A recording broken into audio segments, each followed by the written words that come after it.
질문으로 시작을 해야 될 것 같습니다. 여러분은 지금 삶이 만족하시나요? 네. 아마 한 분뿐만 아니라 마음속으로 모든 분이 나는 만족하지 않아요. 이렇게 대답한 줄 압니다.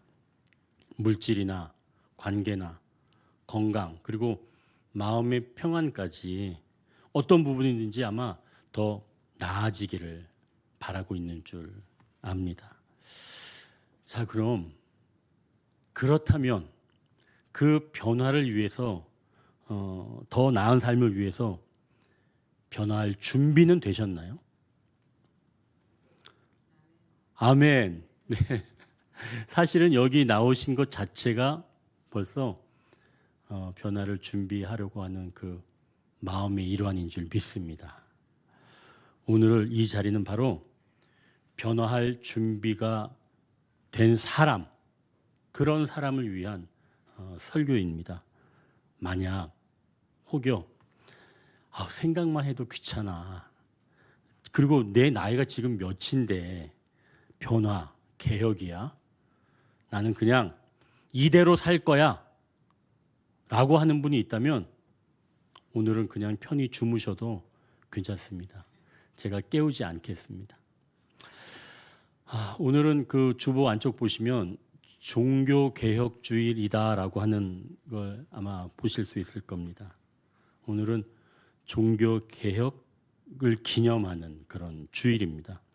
이 마르틴 루터가 1517년 비텐베르크 성 교회 이 문 앞에 면죄부와 로마 카톨릭 교회의 관습을 반박하는 95개 조항을 게시하면서 이 종교 개혁을 재점화했습니다. 제가 재점화라고 말씀을 드렸어요. 사실 루터 이전에도 종교 개혁을 시도한 사람이 있었습니다. 바로 얀 후스라는 사람입니다. 루터보다 약 100년 앞서 정확하게 한 102년 정도 앞서서 이 교황청과 논쟁을 벌였던 사람입니다. 결국 개혁은 오랜 긴장, 갈등의 역사 위에 온 것이죠. 오늘 우리는 초대교회 예루살렘에서 이미 개혁이 어떻게 일어나는지를 보려고 합니다. 사도행전, 특히 15장 12절은 우리에게 분명히 말씀합니다. 개혁은 이미 시작되었다. 그 시작은 갈등의 한가운데서 성령께서 말씀으로 일하실 때 일어납니다. 이제 첫 번째 단락입니다. 개혁은 이미 시작되었다. 우리가 12절을 같이 한번 읽겠습니다. 온 무리가 가만히 있어 바나바와 바울이 하나님께서 자기들로 말미암아 이방인 중에서 행하신 표적과 기사에 관하여 말하는 것을 듣더니, 오늘 본문은 예루살렘 교회에서 총회가 열리는 날입니다. 사도와 장로 그리고 안디옥에서 온 바나바와 바울이 있습니다. 총회에서 나누고 있는 안건은 이방인들이 믿음으로 구원을 받는가, 아니면 할례와 율법을 지킴으로 구원을 받는가, 이 문제로 지금 갈등이 벌어지고 있는 겁니다. 너무 의견이 분분하니까 이때 베드로가 일어나서 자기가 이방인 고넬료의 가정에서 경험한 이야기를 말합니다. 하나님이 유대인에게만 아니라 그들에게도 성령을 주시고 이방인들이나 유대인들이나 차별하지 아니하셨다고 하면서 오늘 본문 바로 앞에 있는 10절, 11절에 이렇게 말씀합니다. 그런데 지금 너희가 어찌하여 하나님을 시험하여 우리 조상과 우리도 능히 매지 못하던 멍에를 제자들의 목에 두려느냐. 그러나 우리는 그들이 우리와 동일하게 주 예수의 은혜로 구원받는 줄을 믿노라 하니라. 그러니까 베드로가 경험한 것은 율법이나 할례로 이방인들이 구원을 받은 게 아니라 하나님의 은혜, 예수님의 은혜로 구원을 받았다. 그것을 자기는 믿는다. 자기가 경험했기 때문에 라고 증언을 하는 겁니다. 그렇게 증언하자 장내가 조용해졌지요. 그리고 오늘 우리가 읽은 본문 12절에 바나바와 바울의 증언이 회중의 귀를 열게 되었습니다. 예루살렘 교회는 지금 자체로도 아쉬울 게 없는 사람들입니다. 우리가 무슨 변화가 필요해? 우린 지금으로 충분해. 교회는 안정이 되었고 또 안디옥 교회를 지교회로 감독하고 있는 교회입니다. 굳이 다른 것을 생각할 필요가 없는 상태라는 거죠. 그런데 이방인 선교가 본격적으로 시작되면서 그 균형을 흔들어 버리게 된 겁니다. 신앙의 개혁, 믿는 자들의 삶의 개혁은 성령님께서 주도하십니다. 개혁은 갈등이 일어나면서 이미 시작되었다는 말씀입니다. 왜 개혁이 필요한가요? 나는 그냥 이대로 좋은데 왜 나아지거나 달라져야 할까요? 주님은 우리의 삶을 계속해서 온전하게 만들기를 원하십니다. 우리 인생 끝난 날까지 점점 주님을 닮아가는 것, 그것이 곧 개혁입니다. 오늘 본문에서도 이방인의 구원 문제를 안디옥에서 해결하지 아니하시고 예루살렘 교회에서 해결하도록 하나님께서 안배하신 겁니다. 지금 영적인 역동성은 예루살렘 교회보다는 안디옥 교회에 있습니다. 폭발적인 전도가 일어나고요. 점점 말씀이 흥왕되어져 가는 게 바로 안디옥 교회입니다. 안디옥 교회에서 지금 문제가 된 이 이방인 구원 문제를 만약에 바울과 바나바가 논쟁을 통해서 예루살렘에서 온 사람들과 논리적으로 해서 그들을 묵살시키고 만약에 승리했다면, 즉 이 문제를 예루살렘 교회로 가져오지 않았겠죠. 그렇다면 그러면 예루살렘 교회는 이방인이 구원받고 더 많은 영혼이 주님께 돌아오는 사역에 함께하지 못하게 되는 겁니다. 예루살렘 교회는 변화는커녕 그냥 머물러 있게 되는 거지요. 그래서 하나님은 이 문제를 안디옥에서 해결하지 아니하시고 딱딱하게 굳을 수 있는 예루살렘 교회를 위해서 예루살렘에 와서 해결하게 하시면서 예루살렘 교회도 다시 역동적으로 자라갈 수 있도록 기회를 주신 바로 그러한 것이라는 말씀이죠.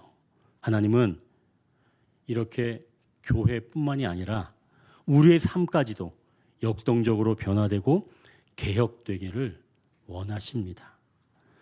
그럼 하나님은 이러한 갈등, 개혁의 시작에서 어떻게 바른 길을 찾아가도록 우리를 인도하실까요?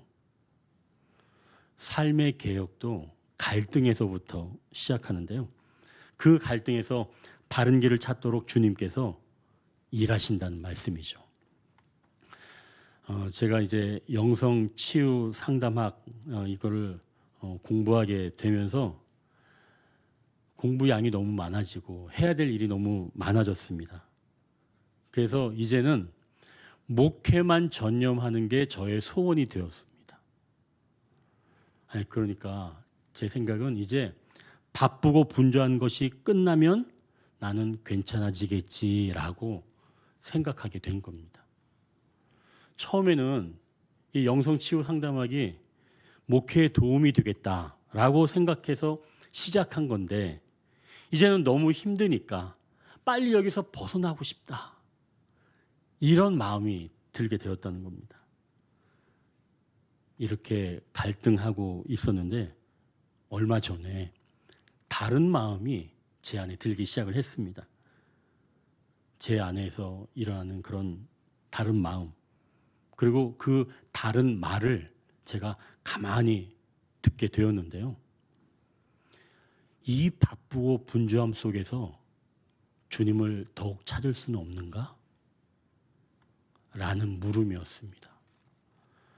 나는 힘에 겨워서 빨리 지나가기를 바라고 있는데 전혀 다른 마음, 전혀 다른 음성이 들렸다는 겁니다. 이 바쁘고 분주함 속에서 오히려 주님을 더욱더 바라볼 수는 없는가? 분명 이 상황을 힘들어하는 저의 마음은 아니었습니다. 바로 이 지점에서 저의 삶이 개혁되기 시작했지요. 이제 12절을 다시 한번 보십시오. 온 무리가 가만히 있어 바나바와 바울을 통해서 하나님께서 하신 일을 듣게 되었다고 말씀합니다. 개혁의 바른 방향으로 가고 있을 때, 즉 갈등하는 중에 전혀 다른 이야기를 듣게 하신다는 겁니다. 역시 개혁은 누가 주도하신다는 거예요? 하나님께서 주도하신다는 것이죠. 바나바와 바울의 증언이 예루살렘 회중의 마음을 움직였듯이, 그래서 잠잠히 그 이야기를 듣게 한 것처럼 우리도 갈등 가운데서 주님이 주시는 다른 질문을 듣게 될 때 개혁의 바른 방향으로 가게 된다는 것이죠.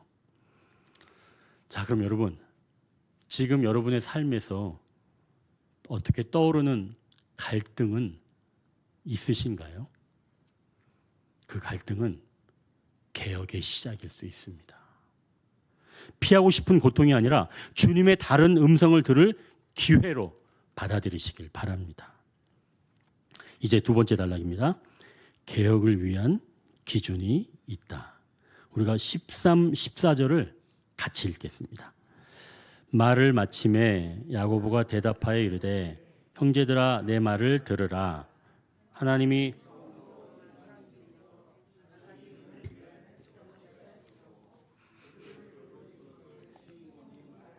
아멘. 개혁을 위한 기준이 있습니다. 바나바와 바울의 보고를 들은 뒤 예루살렘 교회 의장인 야고보가 입을 엽니다. 그는 먼저 베드로의 체험을 상기시키면서 말하는 겁니다. 바나바와 바울의 전도 여행보다 먼저 있었고 또한 회중이 더 잘 알고 인정하는 베드로의 이야기를 통해서 회중을 설득하려는 것입니다. 하나님이 베드로를 통해서 이방인을 구원하신 것은 곧 하나님의 뜻이 어디에 있는지 일상에서 알게 되었다는 거죠. 그러니까 개혁의 기준이 먼저 하나님의 뜻을 알게 하신다는 말씀입니다. 하나님은 유대인뿐만이 아니라 이방인들까지 구원에 이르기를 원하셨습니다. 그래서 베드로를 통해서 이방인 고넬료와 그의 가정을 구원해 주셨습니다. 그러니 일상의 일에서 하나님의 뜻을 알게 하신다는 말씀이죠. 예수님도 하나님의 뜻을 알고 일하셨습니다. 요한복음 5장 20절에 이렇게 말씀합니다. 아버지께서 아들을 사랑하사 자기가 행하시는 것을 다 아들에게 보이시고 또 그보다 더 큰 일을 보이사 너희로 놀랍게 여기게 하시리라. 예수님도 하나님의 뜻이 어디 있는지 확인하시고 그 일을 행하십니다. 그럼 예수님이시니까 하나님의 뜻을 아는 것 아닐까요? 그렇지 않습니다. 그걸 알게 하시는 건 성령님이십니다. 우리의 이성으로 하는 게 아니라는 말씀이에요. 내 안에 성령님께서 갈등하게 하시고 내 안에서 전혀 다른 소리, 마음에서 일어나는 소리를 듣게 하시면서 비로소 하나님의 뜻을 알게 하신다는 말씀입니다. 전에 섬기던 교회에서 있었던 일입니다. 저와 좀 가까운 집사님이 있었는데요. 그 집사님에게 토요일에 전화가 왔어요. 목사님, 제가 내일 교회 못 갈 것 같아요. 지인의 자녀 결혼식이라서요. 이렇게 말하는 겁니다. 그래서 제가 평소 같으면 제 성격상 평소 같으면 아 그러시군요. 네, 그러면 조심히 또 잘 다녀오십시오. 저는 원래 이렇게 이야기하는 사람이에요. 근데 마침 제가 그때 뭘 하고 있었냐면 하나님이 하시는 일을 묵상하던 중이었습니다. 그런데 그 집사님에게 저한테 그 순간 전화가 온 거죠. 그래서 제가 그 집사님에게 가까운 분인가 봐요. 제가 이렇게 물어보게 됐습니다. 그랬더니 이 집사님이 이러는 거예요. 그건 아닌데요. 그분에게 이번에 신세질 일이 좀 생겨서요. 라고 대답을 하는 겁니다. 얼마나 타이밍이 절묘해요. 제가 마침 하나님의 이 일을 묵상하고 있는데 그때 가까운 집사님에게 전화가 왔고 그분이 교회 출석하지 않고 결혼식에 간다는 이야기입니다. 그래서 제가 집사님에게 그분에게 뭔가 얻기 위해 주의를 빠져가면서 간다는 건 주님보다는 그 사람을 신뢰하는 게 아닐까요? 라고 제가 말씀드렸습니다. 제가 평소라면은 제가 그렇게 이야기를 못해요. 저는 평소에 그렇게 강력하게 이야기를 못하는 사람입니다. 하지만 그날 강경하게 말한 이유는 다름이 아니라 묵상 중에 하나님의 말씀을 묵상 중이어서 마침 그 주제로 묵상 중이어서 제가 주님의 뜻을 분명히 알고 있었기에 제가 그 집사님에게 그날 아주 강경하게 이야기를 했던 거죠. 성령님은 일상의 일에서 하나님의 뜻을 알게 하신다는 겁니다. 그러니까 하나님의 뜻이라고 해서 우리가 전혀 알지 못하는 것이 아니라 그동안 들어왔고 알아왔던 것입니다. 다만 우리의 마음이 바쁘고 분주하고 불안하니까 몰랐거나 외면한 거죠. 이게 첫 번째 기준이라는 겁니다. 자, 이제 두 번째 기준을 한번 보십시오. 우리가 15절을 같이 읽겠습니다. 선지자들의 말씀이 이와 일치하도다 기록된 바. 지금 야고보가 베드로의 일상에서 하나님의 뜻을 알게 된 것이라고 말하면서 바로 말하길 그 일이 말씀과 일치한다는 겁니다. 그러니까 하나님의 일이 인간의 주관적인 판단이 아니라 그 경험이 말씀과 일치하느냐, 그게 기준이라는 말씀이죠. 좋은 일, 아름다운 일이 기준이 아니라 하나님의 뜻은 말씀과 일치한다는 것입니다. 야고보는 하나님께서 이방인을 어떻게 하시는지 아모스서를 통해서 설명하는데요. 17절을 같이 한번 읽겠습니다. 17절. 이는 그 남은 사람들과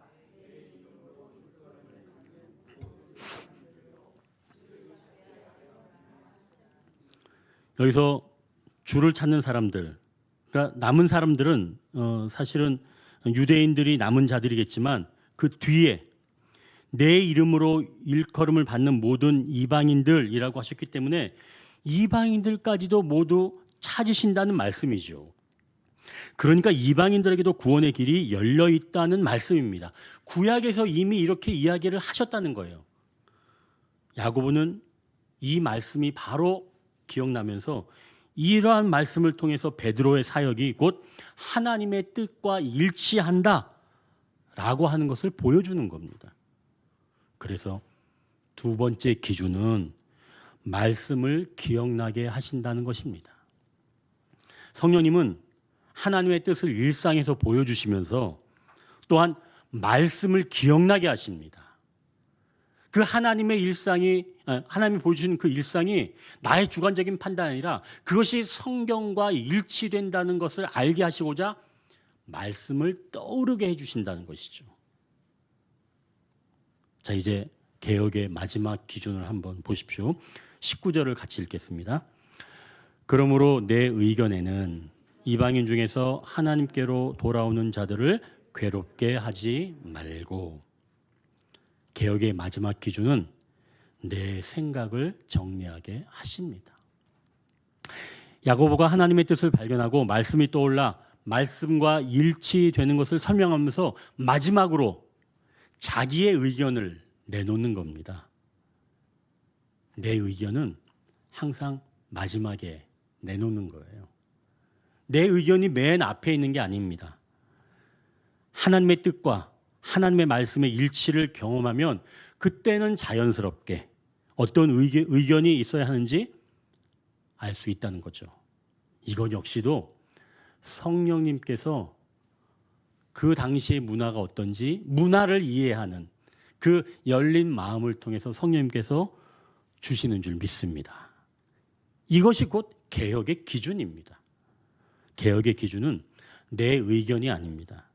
하나님께서 내가 어떻게 변화하기를 원하시는가, 하나님의 뜻을 아는 게 중요하다는 거죠. 또한 그 뜻이 말씀과 일치해야 합니다. 그리고 마지막으로 자기 의견이 있다는 것이죠. 자기 의견은 강제적 명령이 아닌 공동체의 안정과 선교를 위한 권고입니다. 이제 나의 개혁을 주도하시는 하나님의 기준을 알게 되었는데요. 이제 세 번째 단락을 보십시오. 개혁은 사랑으로 감당할 것을 말씀하신다. 우리가 20절, 21절을 같이 읽겠습니다. 다만 우상의 더러운 것과 음행과 목매어 죽인 것과 피를 멀리하라고 편지하는 것이 옳으니 이는 예로부터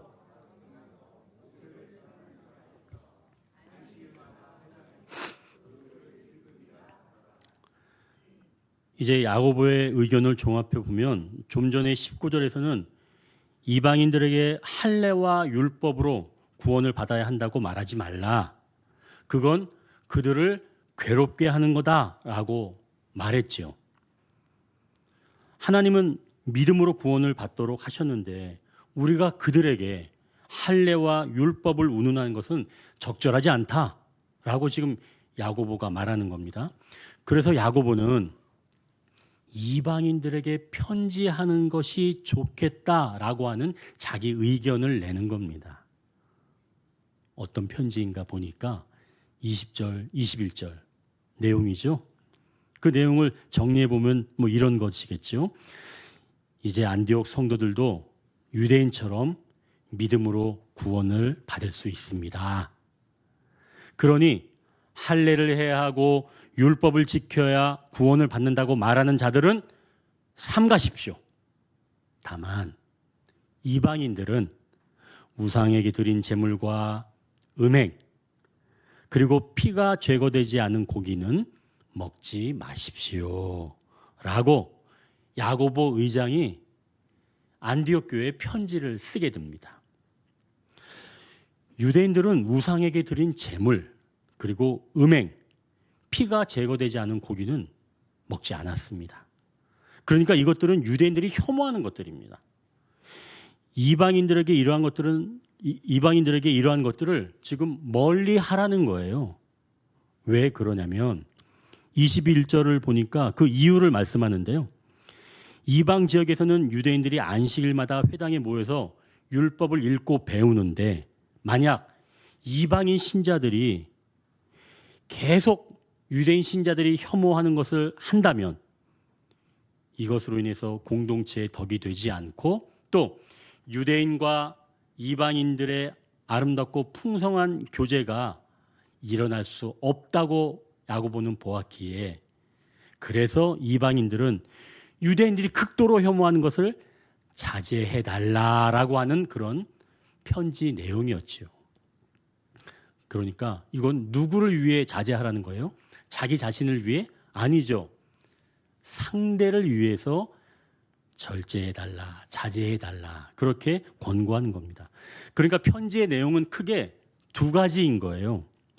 유대인들에게는 이방인들에게 할례나 율법을 구원의 도구처럼 말하지 말고 이방인들에게는 유대인들을 위해서 혐오한 것을 자제하라라고 하는 크게 두 가지 내용을 편지로 담아낸 겁니다.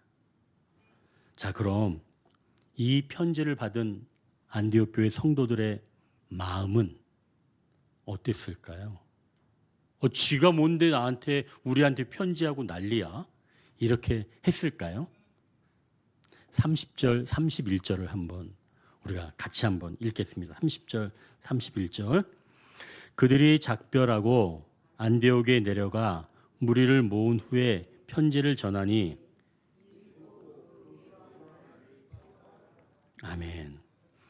지금 안디옥 교인들이 예루살렘에서 온 편지를 읽고 어땠다는 거예요? 마음이 기뻐하였다라는 겁니다. 그 편지에 어떤 마음이 실려 있었다는 거예요? 사랑의 마음이 실려 있었다는 거죠. 그래서 위로를 받을 수 있었던 겁니다. 안디옥 교인들이 편지에서 권한 내용을 그럼 잘 지킬 수 있었을까요? 사랑의 서신을 받았으니까 사랑으로 감당이 되지 않았을까요? 개혁은 사랑으로 감당하는 겁니다. 억지로 하거나 인색하게 하는 것이 아니라 내 개혁인 것 같지만 결국엔 상대를 사랑하는 마음에 감당하는 것이죠. 제가 조금 전에 말씀드렸던 그 집사님과 전화를 끊고 제가 곰곰이 생각을 좀 그때 했습니다. 그래서 이 말만은 꼭 내가 전하고 싶다라고 해서 다시 제가 그 집사님에게 전화를 드렸죠. 집사님, 주일에 결혼식을 올리는 분께 그냥 축의금만 보내는 것보다는 진정으로 고마운 마음을 전하는 게 좋을 것 같은데요? 라고 말씀을 드렸습니다. 그러니까 사랑의 마음을 담아서 좀 다른 방법으로 전하는 게 좋겠다라고 제가 권면을 드렸지요. 내가 하나님을 예배한다고 해서 다른 사람을 축하하는 것까지 인색하게 한다면 그건 사랑의 방법이 아니라는 마음이 저에게 들었기 때문입니다. 그랬더니 그 집사님이 알았다고 하시면서 그분께 정중하게 말씀을 드렸고 나중에는 관계가 아주 좋게 되었다는 이야기를 제가 듣게 되었습니다. 진정한 개혁은 관계를 틀어지게 하거나 인색하게 하거나 나만을 위하지 않습니다. 개혁은 무엇을 통과해야 한다고요? 사랑을 통과하는 겁니다. 사랑을 통과하지 않는 개혁은 개혁이 아니라는 말씀이죠. 진정한 개혁은 반드시 사랑을 통과합니다. 고린도전서 12장 31절에서도 이걸 분명히 말씀해 주십니다. 너희는 더욱 큰 은사를 사모하라. 내가 또한 가장 좋은 길을 너희에게 보이리라. 사실 지난 금요일에 우리 교우들이 묵상을 함께 나눴던 새벽 묵상에 대한 내용입니다. 성령님께서 교인들에게 예수님을 섬기고 삶이 변화되도록 은사를 주시는데요. 이 은사를 행할 때 반드시 가장 좋은 길로 지나야 한다는 말씀입니다. 그럼 그 좋은 길이란 뭔가? 이제 12장 마지막에 이야기하면서 13장에 이야기하는 내용이 바로 사랑장이에요. 아무리 좋은 은사라도 자기만을 위하고 사랑의 길을 지나지 않는다면 아무것도 아니라는 말씀입니다. 그러니까 이 사랑은 주님이 우리에게 찾아오셨던 길이며 또한 주님 자체이십니다. 주님은 하나님께 돌아오는 자들에게 할례와 율법으로 괴롭히지 않으셨습니다. 그리고 친히 주님께서 편지가 되어 주셔서 사람들 마음에 편지 글로 남아 주셨지요. 유대인이나 이방인들 가슴에 아직도 마르지 않는 그 편지로 주님은 살아계십니다. 우리의 마음에도. 그래서 우리에게도 변화나 개혁을 사랑으로 감당하도록 우리의 마음을 움직여 주시는 거죠. 우리 삶의 개혁이 필요한 부분이 조금 있나요? 아니요. 너무나 많습니다. 저를 포함해서 말입니다. 만약 어떤 갈등이 일어난다면 이 갈등을 통해 주님께서 개혁을 원하신다는 사실을 기억하십시오. 개혁은 종교개혁주일에만 필요하지 않습니다. 우리가 어떤 과거를 생각할 때 외면하고 싶은 마음, 현재 나를 둘러싼 환경에서 오는 답답함, 미래를 바라볼 때 오는 두려움에서 진정한 안식을 얻기까지 주님은 우리를 개혁하십니다. 지금은 내 삶의 개혁이 시작될 때입니다. 말씀을 정리합니다. 개혁은 우리의 갈등에서부터 이미 시작되었습니다. 이때 성령님은 우리의 마음의 소리를 듣게 하십니다. 개혁을 위한 기준이 있습니다. 일상에서 하나님의 뜻을 알게 하시며 말씀이 떠올라 말씀과 일치됨을 알게 하시며 내 생각을 정리하게 하십니다. 그리고 마침내 사랑으로 개혁을 감당하게 하신다고 말씀합니다. 기도하겠습니다.